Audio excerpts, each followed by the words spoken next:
abençoar também a vida do pastor Júlio nesse dia, né? E pedindo também, eu digo na sua função, né, como bombeiro, e também pedindo que o Senhor fale conosco através da boca do pastor Júlio. Senhor, nós queremos te agradecer, Senhor, ó Deus, por todos os bombeiros, Senhor, que realmente dão a vida, Deus, para salvar, ó Deus, a vida alheia, Senhor, e nós queremos te agradecer, declaramos a proteção do Senhor sobre esses profissionais, em especial o nosso pastor, e declaramos, Senhor, que nessa noite, a palavra liberada dos seus lábios é uma palavra, Deus, para salvação, ó Deus, para nos salvar, Senhor Jesus, de nós mesmos, para nos salvar, Senhor Jesus, do nosso velho homem, Senhor, e fortalecer o nosso espírito dentro de nós. Assim nós recebemos a Tua palavra, Deus, com o nosso coração aberto, com o nosso coração receptível, para que possamos sair daqui, ó Deus,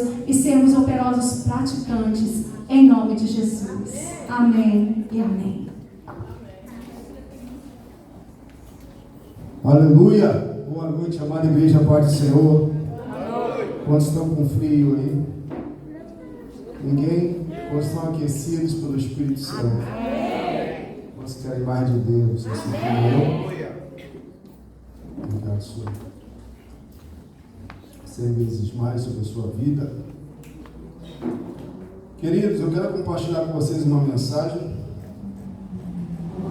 cujo tema é tendas, palácios e aldeias.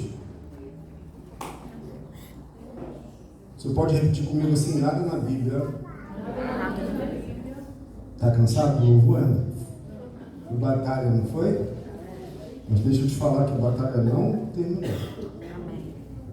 Amém? Vivemos em batalha constante. Fala para o seu irmão, vivemos em batalha constante. Nós precisamos discernir as batalhas específicas. Nesta noite, fala com fé, esta noite, esta mensagem é uma batalha específica. Amém? Amém. E nós vamos sair vitoriosos, amém? Amém. Como nós cantamos em Jesus,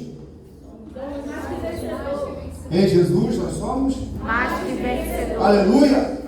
Então, aplauda o Senhor por isso, porque você é vencedor. Nós somos vencedores dele, aleluia! Eu quero falar de 3 personagens bíblicos, porém sobre o contexto de como o nosso Deus é tremendo, grandioso, poderoso, extraordinário.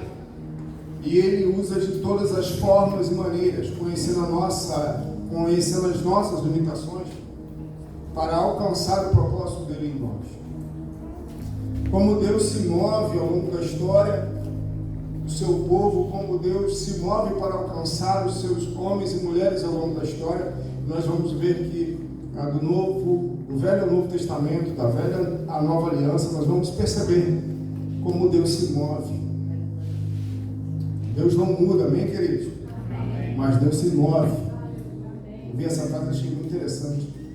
Nosso Deus é imutável, mas Ele se move. O Espírito Santo está se movendo entre nós, amém? Amém. Eu quero te dar um contexto. Eu sei que o tempo, assim, talvez vai ser curto, mas eu quero te dar um contexto, tentando ser o mais objetivo possível, porém te dando um pano de fundo muito especial. Abra em Gênesis capítulo 11, por favor. Eu nem te dei esse versículo aí, Gabriel, mas não posso nem pedir perdão, né? Porque é a palavra do Senhor. Gênesis 11, 27.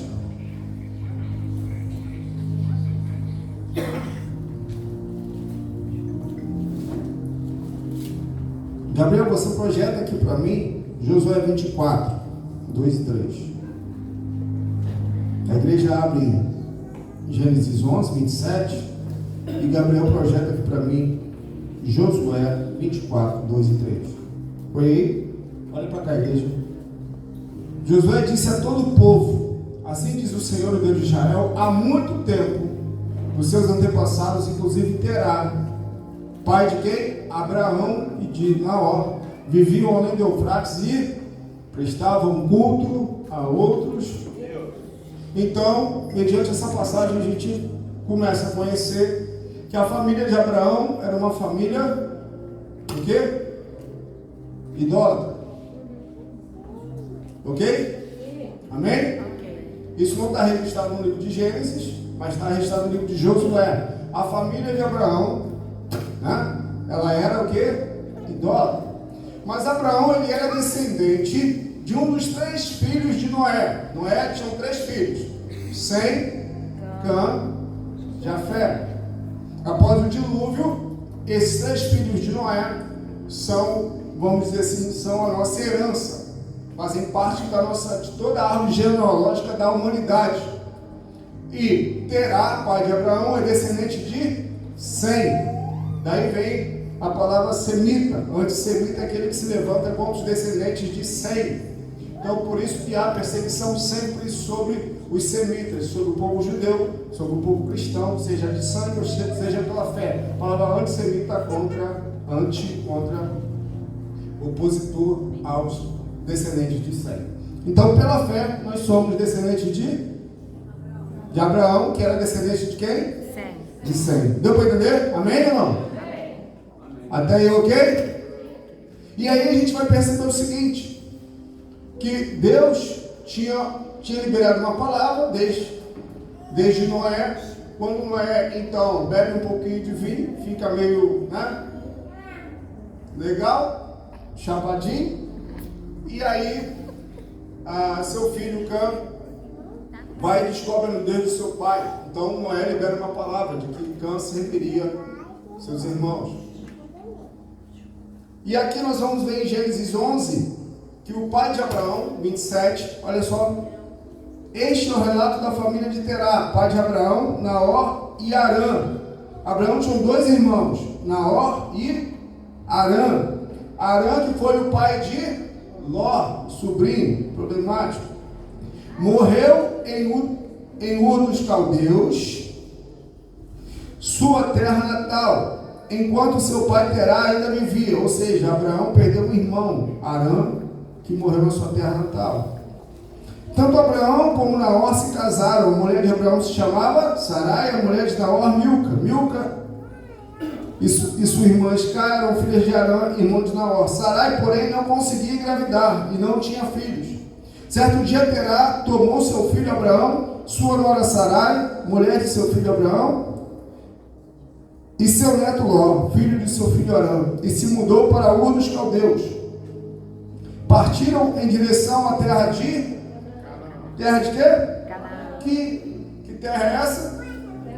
A terra prometida. Repete comigo, a terra prometida. A famosa terra de Canaã.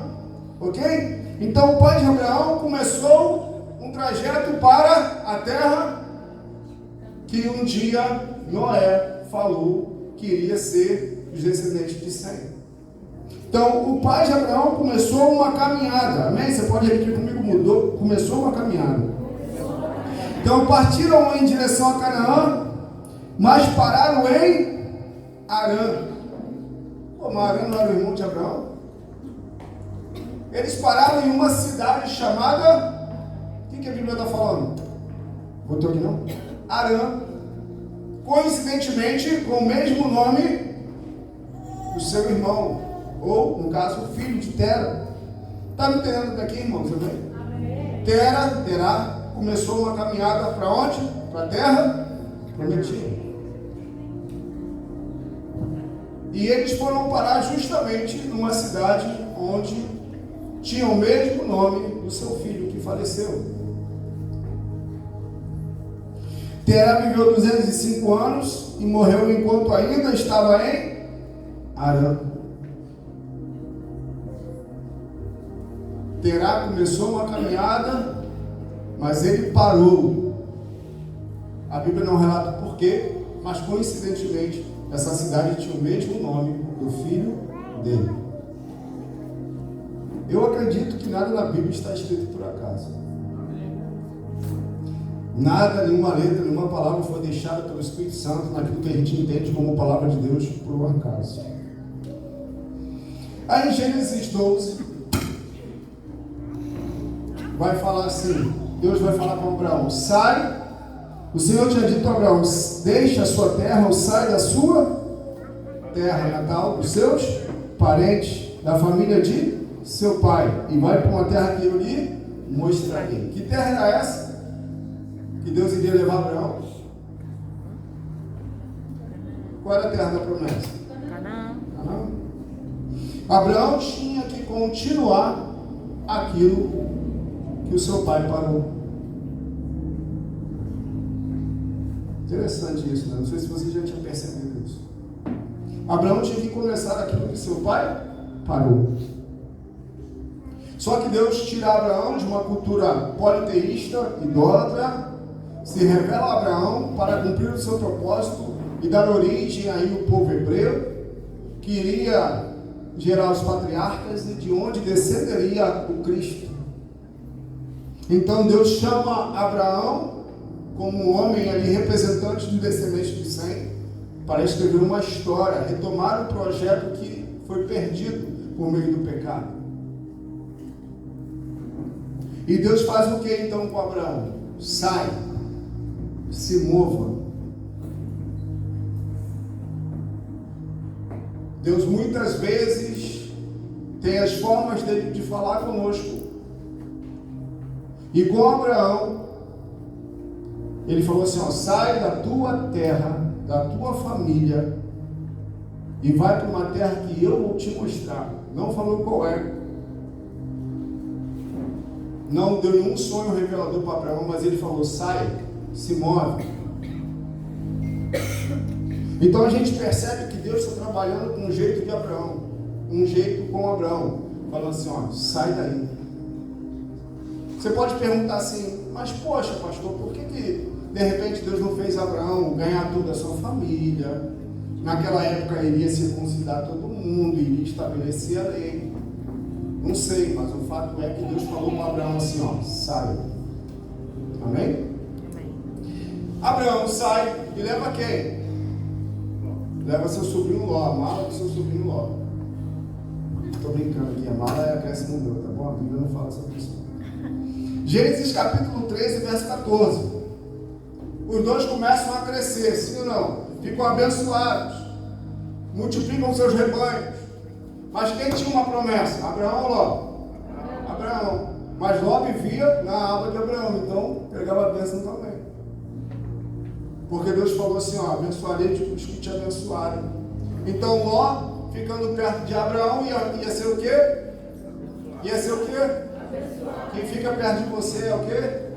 Em nome de Jesus, amém, querido? Amém. Olha só, mas aí eles começam a crescer demais. E no território ali, os pastores dos rebanhos começam a brigar, começam a dar problema. Olha só, disse o Senhor a Abraão, depois que Ló separou-se dele, disse o Senhor a Abraão, depois que Ló separou-se dele. Abraão falou para Ló, escolhe a terra que você quiser, olha aí para onde você quiser, escolhe a terra que você quiser. A Bíblia fala que Ló ficou tempo olhando, planejando, para onde iria, qual a melhor terra. Só que Abraão não dependia de terra, Abraão dependia do Senhor. Então, falou assim, olhe para o norte, Deus falou para ele, ó, de onde você está, olhe para o norte, para o sul, para o leste e para o oeste. Ou seja, para as 4 direções. Isso incluía a terra de Ló, sim ou não? Deu para entender? Ló escolheu uma terra maravilhosa. Porém, Deus está falando para Abraão, pode olhar para qualquer lado. Para qualquer lado. Inclusive a terra que Ló está gostando. A terra que Ló, porque um dia isso vai ser o quê? Seu. Vai para o próximo versículo. Toda a terra que você está vendo, darei a você e a sua descendência para sempre. Aleluia. Então Deus agora pega Abraão e fala assim, contempla. Primeiro Deus falou, sai, não mostrou nada para ele. Concorda, amém? Agora Deus está falando, olha, contempla, porque tudo isso será a forma de Deus falar agora com Abraão de forma contemplativa. Contempla. Até onde o seu olho alcançar. Até a linha do horizonte. Vamos para Gênesis capítulo 15 agora. Deus vai passar por um outro estágio em relação a Abraão. Vai falar algo diferente. Depois dessas coisas, o Senhor falou a Abraão numa visão: não tenha medo, Abraão. Eu sou o seu escudo. Grande será a sua recompensa. Aleluia. Segue. Mas Abraão perguntou: ó soberano Senhor, que me darás? Se continuo sem filhos e o herdeiro que possua Eliezer de Damasco. E acrescentou: tu não me deste filho algum. Um servo da minha casa será o meu herdeiro. Continua. Então o Senhor deu-lhe a seguinte resposta: seu herdeiro não será esse. Essa não era a promessa. Um filho gerado por você mesmo será o seu herdeiro. Levando-o para fora da tenda, disse: olhe para o céu e conte as estrelas, se é que pode contá-las. E prosseguiu: assim será a sua descendência. Abraão estava em um espaço limitado, já havia recebido da parte de Deus várias promessas, várias palavras, até esse momento, mas aqui ele está dentro de uma tenda, e a Bíblia fala que Deus o levou. Está escrito ali ou não está? Está ou não está? Como Deus o levou? Na sua versão aí está falando outra coisa? Que Abraão saiu, ou que Deus falou para ele sair? Alguém tem uma versão assim? Tem aí na sua Bíblia? Ou você nem Bíblia tem? Espero que você esteja com a Bíblia, né? Verso 5, na minha Bíblia. Levou Abraão para fora.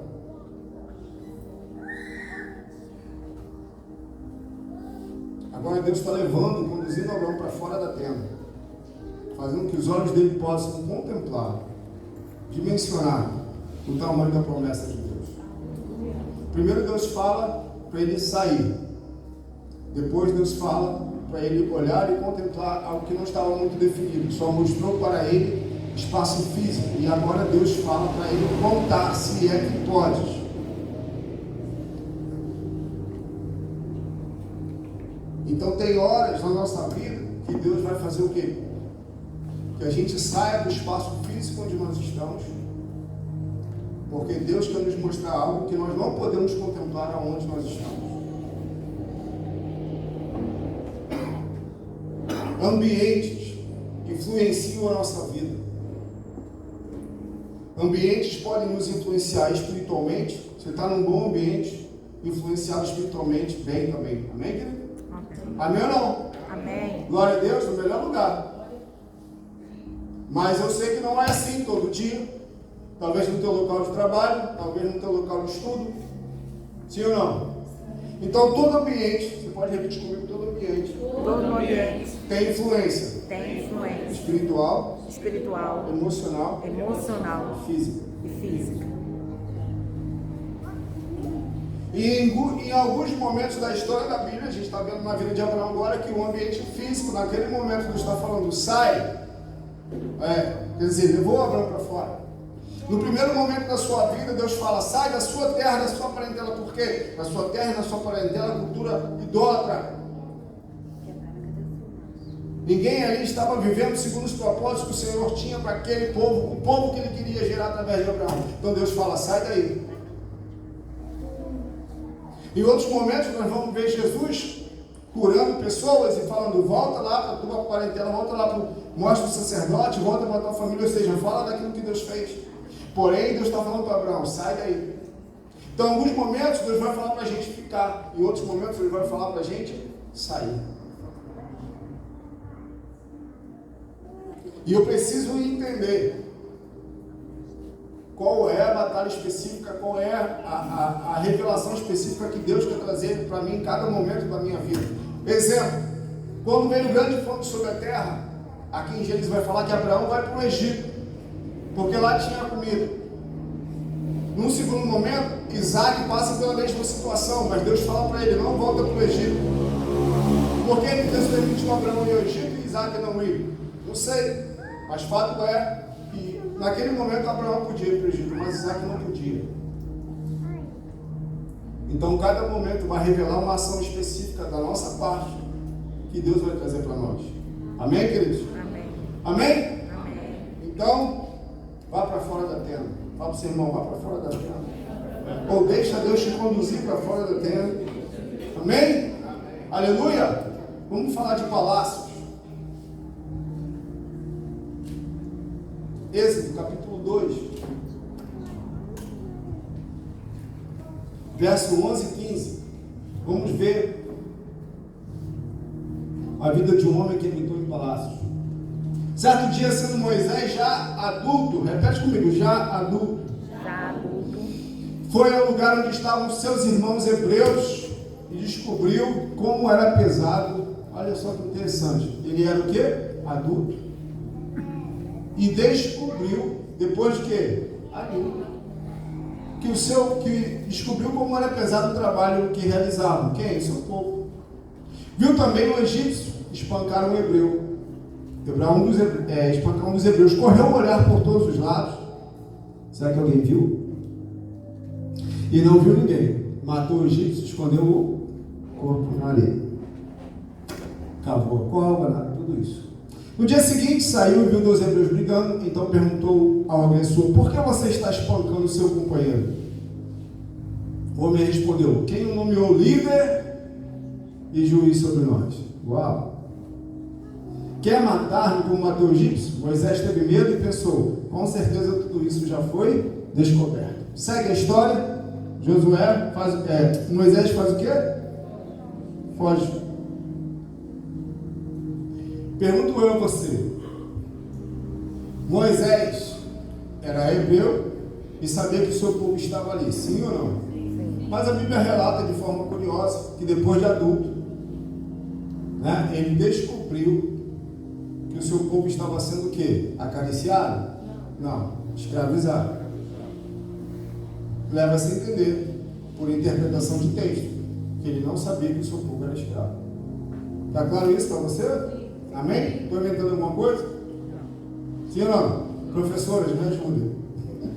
Fica subentendido no texto, amém, queridos? Mas só que Moisés, ele foi criado como hebreu ou como egípcio? Como egípcio. Como qualquer egípcio? Não. Como quem? Como príncipe. Como príncipe do Egito. Detalhe: Moisés cresceu com uma mente livre. Mente de alguém livre. Mas o seu povo era o quê? Escravo. Escravo. Então, a partir desse momento, ele foge, vai viver como foragido, porque se ele voltasse ao Egito, ele poderia ser preso e morto. E Deus pega essa pessoa que cresceu com mentalidade livre para vir libertar aqueles que estavam escravizados. Mas isso só aconteceu na vida de Moisés. Ele só conseguiu identificar que o seu povo estava escravizado porque ele saiu do palácio. Se ele não sai do palácio e fica ouvindo as histórias de dentro do palácio, segundo as versões do palácio, ele nunca ia descobrir que o seu povo era escravo.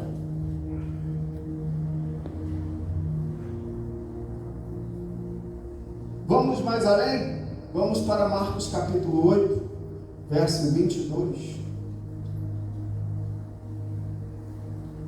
Enquanto você vai abrindo, a gente percebe então que Deus precisou de alguém com uma mente livre, alguém que viveu em liberdade, para poder levar a esperança de liberdade para aquele que estava cativo. E a Bíblia vai falar que um cego não pode, o quê? Guiar outro cego. Por isso só os que são livres podem, pelo nome do Senhor, pôr em liberdade os algemados, declarar a libertação dos cativos, assim como está escrito em Isaías 61. Quantos são livres aqui? E tem autoridade da parte de Deus para libertar cativos em nome de Jesus. Aleluia! Marcos 8, 22, olha aí. A pastora pregou recentemente. Aquela coisa nojenta de cuspir no... na areia e passar no olho. Foi o que Jesus fez. Eles foram para Betsaida. Eles, no caso ali, Jesus e os discípulos. E algumas pessoas trouxeram o cego a Jesus, suplicando-nos que tocasse dele. Ele tomou o cego pela mão, Jesus de novo, guiando, o levou para fora do povoado. Depois de cuspir nos olhos do homem e pôr-lhe as mãos, Jesus perguntou: você está vendo alguma coisa? Ele levantou os olhos e disse: vejo pessoas, elas parecem árvores andando. Mais uma vez Jesus colocou as mãos sobre os olhos do homem, então seus olhos foram abertos, a sua vista lhe foi restaurada, e ele via tudo claramente. Jesus mandou-o para casa, dizendo: não entre no povoado. Aqui nós vemos, ou aldeias, né? O tema da palavra é tenda, palácios e aldeias. O que tinha naquela aldeia, naquele povoado, que Jesus falou para ele não voltar para lá? Ele podia sair do povoado sozinho? Não. Por quê? Porque ele era cego. Mas Jesus falou para ele não voltar para lá. Você pode perceber que tem três coisas em comum nos três casos, nas três pessoas: Abraão, Moisés e o cego. Primeiro, o espaço físico onde eles estavam os limitavam de entender ou de realizar alguma coisa na vida deles. Segundo, esses espaços eram preenchidos por pessoas. Pessoas nos influenciam. E podem nos influenciar ao ponto de gerarem aldeias ao nosso redor.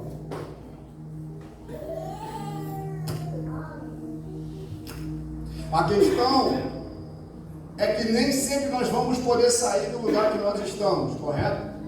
Sim ou não? Ninguém está falando para você sair. Mas a questão é se nós vamos conseguir viver de forma livre, mesmo diante de aldeias nos cercando.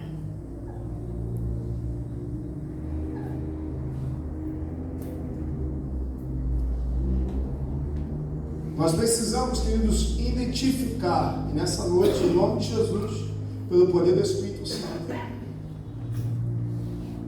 que você, junto comigo, coopere no Espírito para identificar se alguma aldeia, se alguma influência que não é aquela que Deus deseja, porque pessoas também te influenciam positivamente, amém? Pessoas também te abençoam, amém, queridos? Amém.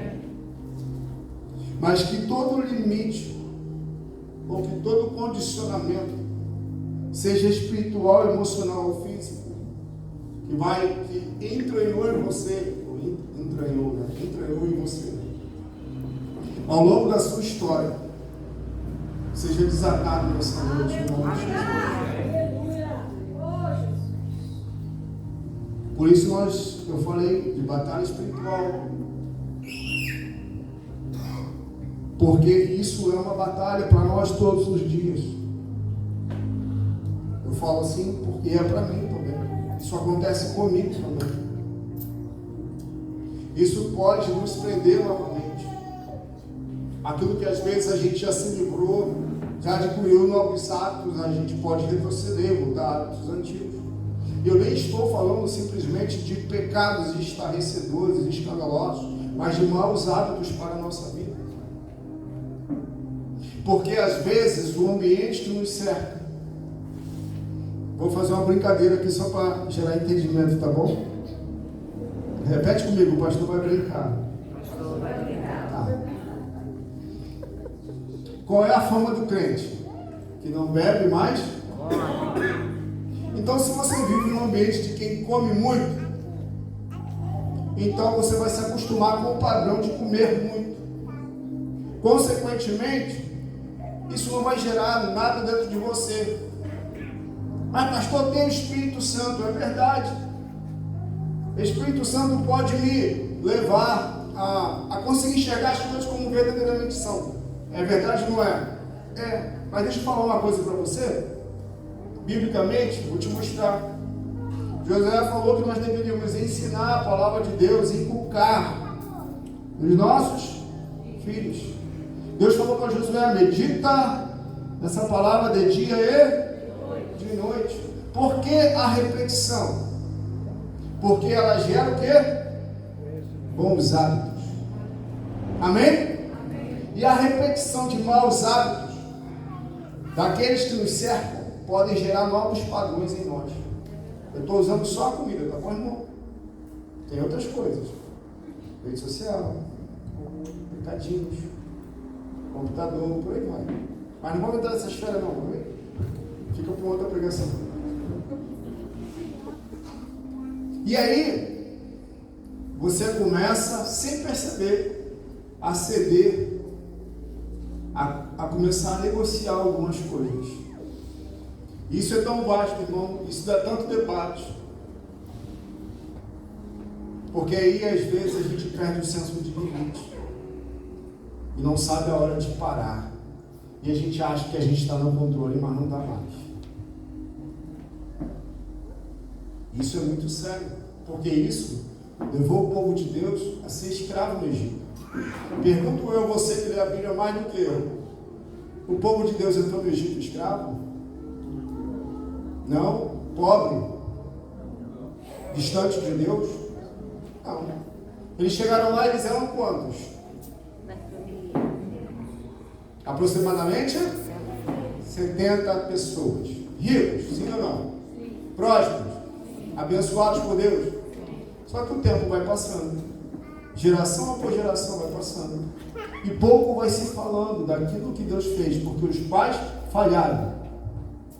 E a geração após geração a palavra do Senhor vai se apagando. Até que, devido à escravidão e ao aperto, o povo de Deus volta a clamar a Deus. E aí Deus fala: eu ouvi e resolvi descer para libertar. Aleluia. Deus é bondoso, Deus é misericordioso. Mas então, o que levou o povo de Deus que entrou ali rico, próspero, abençoado por Deus, livre, passou então a ficar pobre, escravo, distante de Deus? Falta de relacionamento com Deus. Foram se acostumando. Pergunto a você: o povo de Deus sentiu falta de pepino, de cebola, não foi? Não está escrito na Bíblia? Pergunto a você: Moisés comia pepino e cebola no palácio? Claro que não. Mas o povo não reclamou de falta de pepino e cebola. Por quê? Porque era isso que escravo comia. Mas se esse povo passasse a viver livre, eles iam comer coisa muito melhor. Por isso Deus pega alguém que comeu tudo diferente, que viveu uma vida de liberdade, uma vida de abundância, porque essa era a promessa de Abraão. Amém. Pudesse falar para o povo: vamos embora, vamos sair daqui, porque Deus tem coisa melhor para a gente.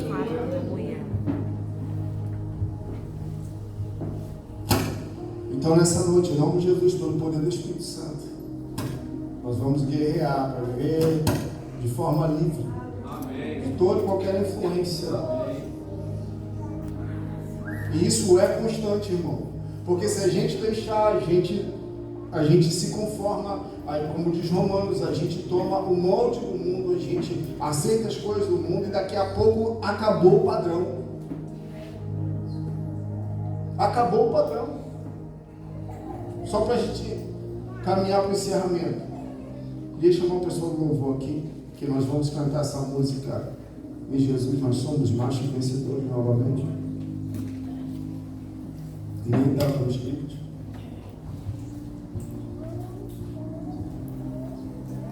Hoje a gente vive um tempo de verdade relativa.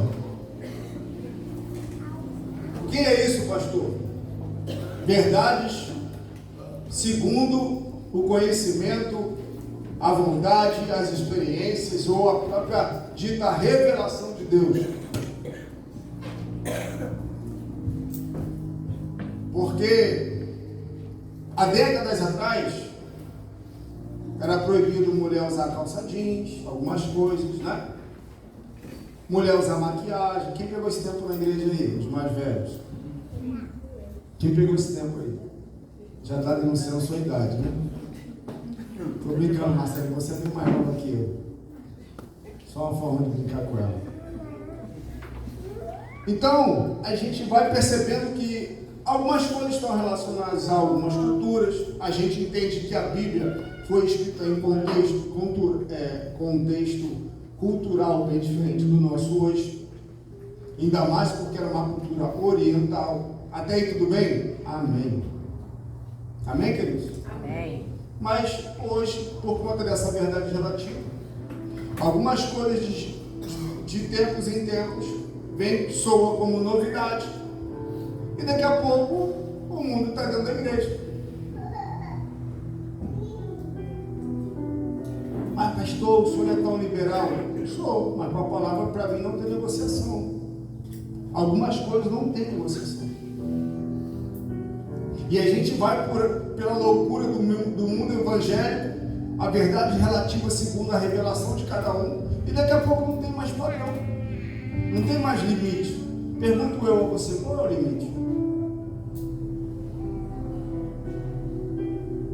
Então é desafiador para nós, nesse tempo de hoje, não somente para os jovens, não, para as pessoas mais velhas, de meia idade ou mais velhos, porque está se acabando o padrão. Você vai ali e ouve uma verdade, você vai ali e você ouve outra verdade. Você vai ali e está todo mundo pulando numa festa de fato junina. Gente crente visitando a festa junina do mundo. Ah, vou ali, eu posso encher meu corpo de tatuagem, eu posso vestir calça colada, eu posso vestir qualquer coisa. Então assim, está se acabando o padrão, porque segundo a verdade relativa de alguns. E quando pergunto eu a você, e para algumas coisas eu quero falar bem claramente, eu sou tolerante, porque o nosso próprio Deus é tolerante, amém? Porém, tem algumas coisas que são negociáveis. Se eu vou levar o meu irmão a poder pecar, com a roupa que eu estou vestindo, eu não posso subir no púlpito, muito menos usar em qualquer lugar, seja na igreja, seja no mundo. Mas só que o Instagram vai te fazendo viver dentro de uma aldeia e você nem percebe. Porque o padrão de Deus vai sumindo e o padrão das aldeias, das pessoas, vai influenciando você. E nós temos que ter muito cuidado, igreja, com isso. Muito cuidado. Porque segundo uma proposta de liberdade, a gente pode escambar para uma coisa que não há limite. E aí a gente vai se afastar de Deus. E quando a gente quebrar a cara, vai clamar ao Senhor. Igual o povo do Egito fez. Foram se acostumando a viver distante de Deus. Misericórdia. Então nós temos que ter a ideia, como igreja, ter uma visão ampla da situação atual da própria igreja.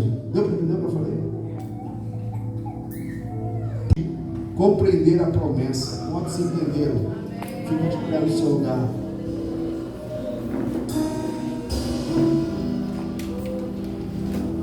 Feche teus olhos. Nós vamos orar e depois nós vamos exaltar o Senhor, guerrear por meio da adoração e louvor ao nosso Deus. Primeiro, Espírito Santo. Eu creio que o Senhor já começou a mostrar aldeias, tendas e palácios que tem nos limitado e nos condicionado, às vezes, a uma vida aquém daquela que o Senhor propôs para cada um de nós. Por isso, nessa hora, na autoridade do nome de Jesus, influência maligna, demoníaca, toda influência emocional, patológica, em nome de Jesus, toda influência física, seja por meio de enfermidades no corpo, em nome de Jesus, nós queremos declarar: em Jesus nós somos livres, em Jesus nós somos sarados, em Jesus nós fomos curados. Nós declaramos a liberdade em Cristo Jesus. Cativeiros na mente, nas emoções, no intelecto, nós anulamos, tornamos sem efeito palavras liberadas, pactos realizados, ações que atraíram demônios para a nossa casa, para a nossa família. Nós somos livres em nome de Jesus.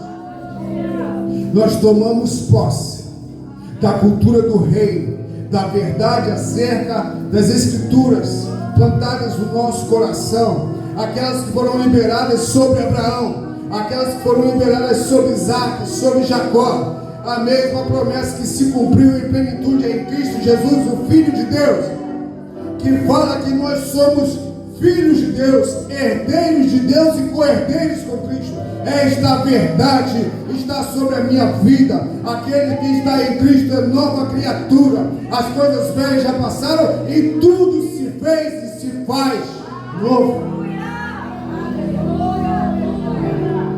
E toda palavra contrária a essa verdade, querendo colocar aldeias, palácios ou tendas a limitarem aquilo que Deus me chamou para viver, seja aqui, Cabo Frio, Rio de Janeiro, Brasil ou em qualquer nação da terra, se cumprirá segundo a promessa liberada a Abraão, em nome de Jesus.